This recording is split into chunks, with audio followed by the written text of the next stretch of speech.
अब्बू, मैं स्कूल जा रही हूँ, अल्लाह हाफिज। जाओ बेटी, खूब मन लगाकर पढ़ो, अल्लाह हाफिज। शिफा, ओ शिफा, अरे रुक तो जा जरा। ये ले तेरे खाने का डिब्बा, आज फिर भूले जा रही थी।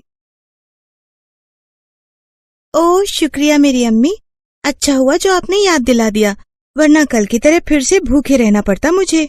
अब मैं चलती हूँ, अल्लाह हाफिज अम्मी। इतना कहकर शिफा अपने स्कूल चली जाती है। शिफा के अब्बू उस्मान एक गरीब किसान थे, हालांकि वो बहुत ईमानदार थे, इतने कि उसकी ईमानदारी का पूरे गांव में चर्चा था। गरीब होने के बावजूद उन्होंने हमेशा शिफा को पढ़ाया लिखाया। शिफा भी एक होशियार लड़की थी। वो गांव के सरकारी स्कूल में पढ़ती थी और हर साल सबसे अच्छे नंबर लाकर पास होती थी। सभी बच्चे ध्यान से मेरी बात सुनो, कल सभी बच्चों को अपने अपने घर से किसी न किसी बड़े को लेकर आना है। माता पिता आ सके तो सबसे बढ़िया, कल तुम लोगों का रिजल्ट बताया जाएगा, ठीक है? अगले दिन शिफा अपने अब्बू को साथ लेकर स्कूल जाती है और फिर कक्षा 8 में टॉप किया है शिफा ने। शाबाश बेटा, आगे आओ। शिफा स्टेज पर जाती है। हमें वाकई शिफा जैसे बच्चों की जरूरत है। ये हर साल अपनी क्लास में फर्स्ट आती है। मैं धन्यवाद देता हूँ इस होनहार बच्ची के पिता उस्मान भाई को। शिफा की इस कामयाबी के पीछे इनकी कितनी मेहनत है, ये बात मैं अच्छे से जानता हूँ। प्रिंसिपल सर की बात सुनकर उस्मान का सीना गर्व से चौड़ा हो जाता है, साथ ही उनकी आंखों में खुशी के आंसू भी आ जाते हैं। और घर पहुँचने के बाद, ज़ैनब भाई, दिल खुश कर दिया बिटिया ने। हमारी बिटिया है ही इतनी अच्छी, अल्लाह हर बुरी नजर से बचाए हमारी बच्ची को। पता है ज़ैनब, अब तक गांव भर में मुझे सब मेरे नाम से जानते थे, लेकिन अब जब शिफा की वजह से मेरी पहचान होती है ना, तो दिल को बड़ा सुकून मिलता है। अब तो बस अल्लाह से यही दुआ है कि हमारी शिफा का हर ख्वाब पूरा हो और बड़ी होकर वो जो बनना चाहती है वो बन सके। आमीन। आप देखिएगा, ऐसा जरूर होगा। वक्त अपनी रफ्तार से बीत रहा था और एक दिन कुछ ऐसा हुआ जिसने सब कुछ बदल कर रख दिया। स्कूल से घर लौटते हुए शिफा को एक गाड़ी ने टक्कर मार दी। इस हादसे में शिफा ने अपनी दोनों आंखों की रोशनी खो दी। ये हादसा सिर्फ शिफा पर ही नहीं बल्कि उसके पूरे परिवार पर कहर बनकर टूटा था। शिफा से जुड़े उसके अब्बू और अम्मी के सपने भी टूट गए थे और खुद शिफा भी पूरी तरह से टूट गई थी। अब्बू, मुझे माफ कर दीजिए, मैं हार गई। अब मैं कुछ नहीं बन पाऊंगी, मैं किसी लायक नहीं रही। अब्बू। नहीं मेरी बच्ची, ऐसे हिम्मत नहीं हारते। अल्लाह पर भरोसा रखो, वो सब ठीक करेंगे। इस बात का शुक्र करो कि इतने खतरनाक हादसे के बाद भी तुम हमारे साथ हो। नहीं अब्बू, अब मेरे जिंदा रहने का क्या मतलब है जब कुछ देख ही नहीं सकती, तो जीकर क्या करूंगी मैं। वक्त बीत रहा था और शिफा वक्त के साथ और भी ज्यादा नाउम्मीद होती जा रही थी। वो खुद पर से भरोसा पूरी तरह से खो चुकी थी। दूसरी तरफ शिफा के इलाज पर खर्च की वजह से घर की माली हालत भी पहले से बदतर हो गई थी। उस्मान ने खेतीबाड़ी के साथ साथ शहर जाकर मजदूरी करना भी शुरू कर दिया और फिर एक दिन शहर से घर लौटते हुए, अरे ये किसका बैग है? अब खोल कर देखता हूँ, शायद जिसका है ये उसकी कोई पहचान मिल जाए। उस्मान उस बैग को उठाकर खोलता है तो उसे अपनी आंखों पर यकीन नहीं होता। उस बैग के अंदर सोने चांदी के ढेर सारे गहने भरे हुए थे। या खुदा, कितनी मेहनत से ये सब जोड़ा होगा किसी ने, पर इसके अंदर तो ऐसा कुछ भी नहीं जिससे इसके मालिक के बारे में कुछ पता चल सके। लेकिन जो भी हो, मुझे उसे ढूंढना ही होगा जिसका ये बैग है। कितना परेशान होगा वो। इतना सारा सोना और चांदी उस्मान ने पहली बार देखा था और फिलहाल उसकी माली हालत भी बहुत ज्यादा खराब थी। लेकिन उस्मान अल्लाह की इबादत करने वाला बंदा था। उसके मन में एक पल को भी लालच नहीं आया और वो उस बैग के मालिक को ढूंढने की उम्मीद में आगे बढ़ने लगा। तभी कुछ दूरी पर उस्मान को एक बूढ़ा आदमी दिखाई दिया जो रास्ते पर कुछ ढूंढ रहा था और बहुत परेशान दिख रहा था। अस्सलाम वालेकुम। आप कुछ ढूंढ रहे हैं क्या? कुछ खो गया है क्या? वालेकुम अस्सलाम बेटा, मेरा एक बैग था, वो कहीं गिर गया है। उसमें बहुत सारे जी, कहीं ये तो आपका बैग नहीं है? अरे हाँ, अब यही तो है। शुक्र है अल्लाह का, ये मुझे वापस मिल गया। बूढ़े आदमी ने फौरन अपना बैग खोलकर देखा। उसने पाया कि बैग में सब कुछ सही सलामत है और कुछ भी गायब नहीं था। ये देखकर बूढ़े आदमी ने चैन की सांस ली और फिर, बेटा, तुम जैसे फरिश्ते आज भी मिलते हैं, ये मैंने नहीं सोचा था। इस बैग को लौटाकर तुमने साबित कर दिया कि अब भी इंसानियत बाकी है इस जहां में, जिसे तुम जैसे अल्लाह के बंदे कायम रखे हुए हैं। जी ऐसा कुछ नहीं, मैंने तो बस वही किया जो मेरे ईमान ने मुझसे कहा। अच्छा तो अब मैं चलता हूँ, खुदा हाफिज। नहीं नहीं, तुम्हें खाली हाथ कैसे जाने दूं? लो ये एक मेरी तरफ से ये रख लो। देखो मना मत करना, अपनी नेक दिली का स्वभाव समझ कर रख लो। उस बूढ़े आदमी ने कुछ पैसे उस्मान की तरफ बड़े ही प्यार से बढ़ाए थे, जो वाकई काफी ज्यादा थे। उस्मान के काफी मना करने पर भी बूढ़े आदमी ने वो पैसे उस्मान को पकड़ा ही दिए। और सच ये था कि वाकई उन पैसों से उस्मान की बहुत मदद हो गई। शिफा के इलाज के लिए लिया हुआ सारा उधार चुक गया और उसके बाद भी कुछ पैसे बच गए। अब उस्मान जब भी शहर जाता तो रास्ते में कई बार उन बूढ़े बाबा से उसकी मुलाकात हो ही जाती थी। और फिर एक दिन, उस्मान बेटा तुम मेरे घर आओ, तुम्हारे खानदान से मिलने का बड़ा मन है। ऐसा करो, बकरीद की दावत मेरे घर पर करो, ठीक है ना? मैं आऊंगा बाबा, पर पहले आपको मेरे घर आना होगा। ईद की नमाज हम साथ में पढ़ेंगे और फिर आपके घर भी चलेंगे। ठीक है, जैसी तुम्हारी मर्जी। कुछ दिनों बाद बकरीद का त्योहार आता है और बूढ़ा आदमी तय वादे के मुताबिक नमाज से पहले उस्मान के घर पहुंच जाता है। अस्सलाम वालेकुम बाबा। वालेकुम अस्सलाम बेटी, माशाअल्लाह बड़ी प्यारी बच्ची है। वैसे तुम हमें कैसे जानती हो? अब्बू ने बताया था आपके बारे में। मुझे भी तुम्हारे बारे में सब मालूम है, पर अब फिक्र मत करना मेरी बच्ची, मैं सब ठीक कर दूंगा। नहीं बाबा, अब कोई कुछ नहीं कर सकता। मेरी जिंदगी में अब सिवाय अंधेरे के कुछ भी नहीं है। खैर ये सब छोड़िए, आप चलिए, अब्बू आपका इंतजार कर रहे हैं। इसके बाद उस्मान और वो बूढ़ा आदमी साथ में ईद की नमाज पढ़ने जाते हैं। और फिर, अब्बू हम कहाँ जा रहे हैं? बाबा ने बकरीद की दावत दी है, बस वहीं जा रहे हैं बेटा। बूढ़ा आदमी उन तीनों को साथ लेकर चल पड़ता है। बातें करते करते अचानक वो सभी जंगल की तरफ मुड़ जाते हैं और ये देखकर ज़ैनब घबरा जाती है। ये रास्ता तो जंगल को जाता है। घबराओ मत बेटी, मैं शहर के शोर शराबे से दूर यहीं रहता हूँ, बस मेरा घर पास ही में है। कुछ देर चलने के बाद जंगल के बीचों बीच सबको एक आलीशान हवेली दिखाई देती है, जिसे देखकर उस्मान और ज़ैनब चौंक जाते हैं। बाबा क्या वाकई ये है आपका घर? हाँ यही है। अब अंदर भी चलोगे या यहीं सारी बातें करोगे भाई? सभी लोग घर के अंदर जाते हैं तो देखते हैं कि वहाँ पहले से ही एक बहुत बड़ा दस्तरखान बिछा हुआ है, जिस पर एक से एक पकवान भी रखे हुए हैं। चलो अब बिस्मिल्लाह करो भाई। जी आप लोग नोश फरमाइए, मैं और शिफा बाद में। नहीं बेटी, ईद की खुशी में ये आपके लिए खास दावत है, आओ सब साथ बैठकर खाएंगे। उस्मान और उसके परिवार ने पहली बार इतना बढ़िया और लजीज खाना चखा था। हालांकि बूढ़े आदमी के अलावा उस आलिशान घर में और कोई नजर नहीं आ रहा था। ये बात ज़ैनब को थोड़ी अजीब लग रही थी, लेकिन तभी शिफा खाना छोड़कर अपनी आंखें मलने लगी। ये देखकर ज़ैनब ने उससे पूछा, क्या हुआ शिफा, आंखों में कुछ चला गया है क्या बेटा? अम्मी, क्या ये सच है? रुकिए जरा। ये कहकर शिफा अपनी आंखें जोर से बंद करती है और फिर आंखें खोल लेती है और इस बार उसकी आंखों से आंसू बहने लगते हैं। क्या हुआ मेरी बच्ची, कुछ तो बता, तू रो क्यों रही है? करिश्मा हुआ है अम्मी, मुझे सब दिखाई दे रहा है। मैं आपको, अब्बू को, बाबा को, इस दस्तरखान को, इस खाने को, सबको देख सकती हूँ मैं। अम्मी मैं सब कुछ देख सकती हूँ। ये दावत ये जादुई है। इस दावत का खाना खाते ही मेरी आंखों की रोशनी मुझे वापस मिल गई। शिफा की बातें सुनकर ज़ैनब और उस्मान भी रोने लगे और जाकर शिफा के गले लग गए। फिर उस्मान ने जैसे ही बूढ़े आदमी का रुख किया, वो एक बार फिर चौंक गया, क्योंकि बूढ़ा आदमी वहाँ पर था ही नहीं। सिर्फ इतना ही नहीं, वो आलिशान घर और वहाँ मौजूद सारी चीजें भी जादुई तरीके से गायब होने लगी। कुछ ही पलों के बाद उस्मान, ज़ैनब और शिफा तीनों ही घने जंगल में खड़े थे। हालांकि जादुई दावत परोसने वाला वो दस्तरखान अब भी वहीं पर था। ज़ैनब ने आगे बढ़कर खाने के बर्तनों को खोला तो पाया कि वो बर्तन अब पकवानों की जगह सोने चांदी के सिक्कों से भरे थे। बाबा वो कहाँ गए और वो घर, ये सब क्या हुआ जी?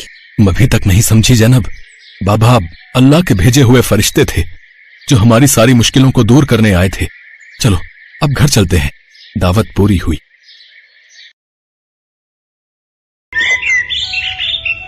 ये कहानी है निखत और उसके बेटे अली की। निखत से उसके शौहर का साथ निकाह के 2 साल बाद ही छूट गया। उस वक्त अली को पैदा हुए बस कुछ ही महीने हुए थे। यही वजह थी कि उस मासूम के जहन में उसके अब्बू से जुड़ी कोई याद नहीं थी। उसने तो अपने अब्बू को बस तस्वीरों में ही देखा था। अम्मी, अब्बू को खाने में क्या पसंद था? वही जो तुझे पसंद है। वो भी तेरी तरह बिरयानी पसंद करते थे। अच्छा, फिर तो वो आपसे हर रोज बिरयानी बनाने को बोलते होंगे, जैसे मैं बोलता हूँ। नहीं, वो मुझसे नहीं कहते थे, बल्कि वो तो खुद हर रोज बिरयानी बनाया करते थे, खुद भी खाते थे और सबको खिलाते थे। क्या मतलब, अब्बू को खाना बनाने का शौक था क्या? हाँ, बहुत ही ज्यादा। उनका यही शौक देखकर तो तेरे दादू ने उन्हें ये ठेला खरीद कर दिया था। तेरे अब्बू बड़े ही मन से घर पर बिरयानी बनाते थे और फिर इसी ठेले पर रखकर पास वाले नुक्कड़ पर बिरयानी बेचा करते थे। वो वक्त ही कुछ और था। वो चाहे जितनी बड़ी देग बना ले, कभी बिरयानी बचती नहीं थी। इतना स्वाद था उनके हाथों में। अच्छा, तो इसका मतलब तुमने भी अब्बू से ही सीखा होगा बिरयानी बनाना, है ना? हाँ, मैं उनकी मदद करती थी, पर बनाते हमेशा वही थे। लेकिन अब तो मुझे ही बनानी होगी ना। अम्मी, उदास मत हो। आप एक बात बताओ, जब अब्बू बिरयानी बेचा करते थे तो आप ऐसा क्यों नहीं करती? ये खेती करके तो हम पेट भरकर खा भी नहीं पाते। अगर आप भी बिरयानी बनाकर बेचोगी तो मुझे हर रोज बिरयानी खाने को भी मिलेगी। बेटा, ये सब इतना आसान नहीं है। तेरे अब्बू ने अपनी मेहनत से काम जमा लिया था। उनकी कमाई लागत से कहीं ज्यादा थी। लेकिन अब उनके जाने के बाद हमारे हालात अच्छे नहीं है बेटा। तू ही बता, पूरे दिन के रोजे के बाद इफ्तारी तक का इंतजाम तो अच्छे से हो नहीं पाता, तो बेचने के लिए बिरयानी कहाँ से बनाऊं मैं? तो इसका मतलब मुझे बिरयानी खाने को नहीं मिलेगी। अम्मी, अब मन कर रहा है। अमूमन अली अपनी अम्मी से किसी चीज को लेकर जिद नहीं करता था। उस दिन भी उसने जिद नहीं की, लेकिन उसकी नम आंखों ने निखत को बता दिया था कि उसका बिरयानी खाने का कितना मन है। अली नमाज पढ़ने मस्जिद चला गया और निखत के हाथ भी दुआ के लिए उठ गए। या खुदा, ऐसा इम्तिहान ना ले, अपने बच्चे की बिरयानी खाने की ख्वाहिश भी पूरी ना कर सकूं। इतना मजबूर तो ना बना। निखत अपनी मजबूरी पर रो रही थी। तभी दरवाजे पर किसी ने दस्तक दी। अस्सलाम वालेकुम। वालेकुम अस्सलाम। जी आप? मैं असलम हूँ। आपके पड़ोस में जो खान साहब रहते हैं, मैं उनका रिश्तेदार हूँ। कुछ काम से आया था, पर यहाँ तो ताला लगा हुआ है। आपको कुछ पता है क्या? जी खान साहब, वो तो अब यहाँ नहीं रहते। पिछले महीने ही शहर चले गए। यहाँ का मकान भी बेचने वाले हैं शायद। आपको बताया नहीं उन्होंने? वो दरअसल मुझसे खान साहब का फोन नंबर कहीं गुम हो गया, इसलिए बात नहीं हो सकी। लेकिन ये तो गड़बड़ हो गई। खान साहब से जरूरी काम तो था ही। सोचा था कि इफ्तार और मगरिब की नमाज भी उनकी यहाँ ही पढ़ लूंगा, पर अब कैसे होगा? कुछ ही देर में इफ्तार का वक्त हो जाएगा। अब यहाँ आसपास कोई ढाबा या होटल वगैरह है क्या? जी नहीं, यहाँ तो ऐसा कुछ भी नहीं है। बस राशन और गोश्त की दुकान ही है। ये तो मुसीबत हो गई। अब क्या किया जाए? देखिए भाईजान, अगर आप मुझे गलत ना समझे तो मैं आपसे कुछ कहूँ। हाँ, कहिए ना। ये मेरी बदनसीबी ही है कि मैं चाहकर भी आपको इफ्तार का न्योता नहीं दे पा रही हूँ। असल में मेरी माली हालत मुझे इसकी इजाजत नहीं दे रही। तो अगर आप मेरी कुछ मदद कर दें तो मैं भी आपकी मदद कर सकती हूँ। असलम को निखत की बात समझ आ गई थी। उसने फौरन अपनी जेब से कुछ पैसे निकालकर निखत की तरफ बढ़ा दिए और बोला, ये लो बहन, इतने में हो जाएगा ना? जी भाईजान, बहुत अच्छे से हो जाएगा। बहुत बहुत शुक्रिया आपका। अरे नहीं नहीं, शुक्रिया तो मुझे आपको कहना चाहिए। मैं ऐसा करता हूँ, यहीं बाहर इंतजार करता हूँ। अगर आपको कुछ मदद चाहिए हो तो बताइएगा। नहीं नहीं, मैं सब कर लूंगी, आप आराम करें। इसी के साथ असलम निखत के घर के बाहर ही एक पेड़ की छांव में बैठ जाता है और निखत फौरन इफ्तार की तैयारी में लग जाती है। ये तो काफी पैसे हैं, इनमें तो इफ्तार के साथ साथ बिरयानी भी बन जाएगी। या अल्लाह, आज मेरा बच्चा बिरयानी खाएगा, जरूर खाएगा। निखत फौरन जाकर पास की दुकान से राशन और गोश्त खरीद कर ले आती है, साथ ही इफ्तारी के लिए कुछ फल भी। फिर उसने बड़े ही मन से बिरयानी बनाई, ठीक वैसे जैसे अब्बास बनाया करता था। कुछ ही देर में अली घर वापस आ गया। अम्मी, आप बिरयानी बना रही हो क्या सच में? इतनी बढ़िया खुशबू। अम्मी बताओ ना, ये बिरयानी की खुशबू ही है ना? हाँ, बिरयानी ही है। तेरा इतना मन था खाने का तो बना दी मैंने। लेकिन अम्मी, ये सामान कहाँ से आया? निखत अली को सब कुछ बताती है। अली फौरन जाकर असलम से मिलता है और उसे शुक्रिया कहता है। फिर शाम के वक्त सभी एक साथ इफ्तार करते हैं। अच्छा बहन, अब चलता हूँ। इफ्तार के लिए बहुत बहुत शुक्रिया। रुकिए भाईजान, मैंने बिरयानी बनाई है। आपने जो पैसे दिए थे उन्हीं से इफ्तार का इंतजाम भी हो गया और बिरयानी का भी, वो भी खाकर जाइए। नहीं नहीं बहन, अभी तो इफ्तारी की है, मैं खाना कुछ देर रुककर खाता हूँ। भाईजान थोड़ी सी चख तो लीजिए। अच्छा ठीक है, चखने भर को ले आइए फिर। निखत फौरन रसोई में जाकर असलम और अली के लिए बिरयानी लेकर आती है। असलम जैसे ही बिरयानी का एक निवाला चखता है, उसके चेहरे के हाव भाव ही बदल जाते हैं। बहन, बिरयानी बहुत ही लजीज है, अब थोड़ी और मिलेगी क्या? हाँ अम्मी, मुझे भी और चाहिए। बस अभी लेकर आई। निखत खुशी खुशी असलम और अली दोनों को पेट भर बिरयानी खिलाती है। उसे ऐसा करने में बहुत ही खुशी हो रही थी। सोचा न था कि इतनी सारी बिरयानी खा जाऊंगा मैं। बहन सच में आपके हाथों में तो गजब का स्वाद है। मैंने बड़े से बड़े होटल में बिरयानी खाई है, लेकिन ऐसा स्वाद आज तक नहीं चखा। जी बहुत बहुत शुक्रिया भाईजान। असल में बिरयानी बनाने का ये खास तरीका मैंने अपने शौहर से सीखा है। उनका बिरयानी बनाने का ही काम था। उनकी बिरयानी उनके नाम बिका करती थी तब, अब्बास बिरयानी। अच्छा, मैंने खान साहब से इस नाम के बारे में बहुत सुना है। वो बहुत तारीफ किया करते थे आपके शौहर की और उनके हाथों के स्वाद की। वैसे हैं कहाँ आपके शौहर? कहीं बाहर गए हैं क्या? अब्बू बहुत दूर चले गए हैं, अल्लाह ताला ने उन्हें अपने पास बुला लिया। इतना कहकर अली अपनी अम्मी से लिपट कर रोने लगा। असलम को अब सारी बात समझ आ गई थी।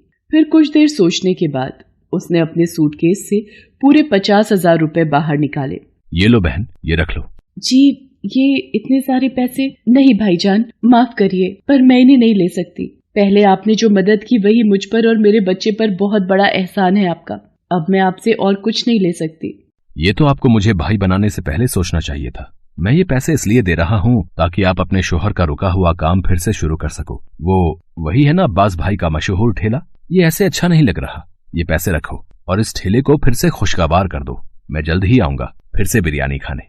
इतना कहकर असलम ने निखत के हाथों में वो पैसे रख दिए। निखत कुछ न बोल सकी, लेकिन उसकी आंखों से बहते आंसुओं में उसके जज्बात साफ झलक रहे थे। असलम वहां से चला गया, लेकिन निखत और अली को एक नई जिंदगी दे गया। निखत ने ठीक वैसा ही किया जैसा कि असलम ने उससे कहा था। पूरे रमजान रोजा रखने के बाद निखत ने ईद वाले दिन से बिरयानी बनाकर बेचने की शुरुआत की। उसके हाथों से बनी बिरयानी की खुशबू जल्दी ही सारे गांव को उसके पास खींच लाई। निखत, वाह बेटी, बहुत ही अच्छा किया तुमने। अब्बास के जाने के बाद तो जैसे बिरयानी में स्वाद आना ही बंद हो गया, लेकिन अब फिर से बिरयानी महकेगी और सबकी जुबान पर चढ़ेगी। लाओ जल्दी से प्लेट लगा कर दो। निखत और अली खूब मेहनत से अपना बिरयानी का ठेला चलाने लगे। गांव के लोग तो पहले दिन से ही आने लगे थे, लेकिन धीरे धीरे दूसरे गांव और पास के शहरों से भी निखत को बिरयानी बनाने के ऑर्डर मिलने लगे।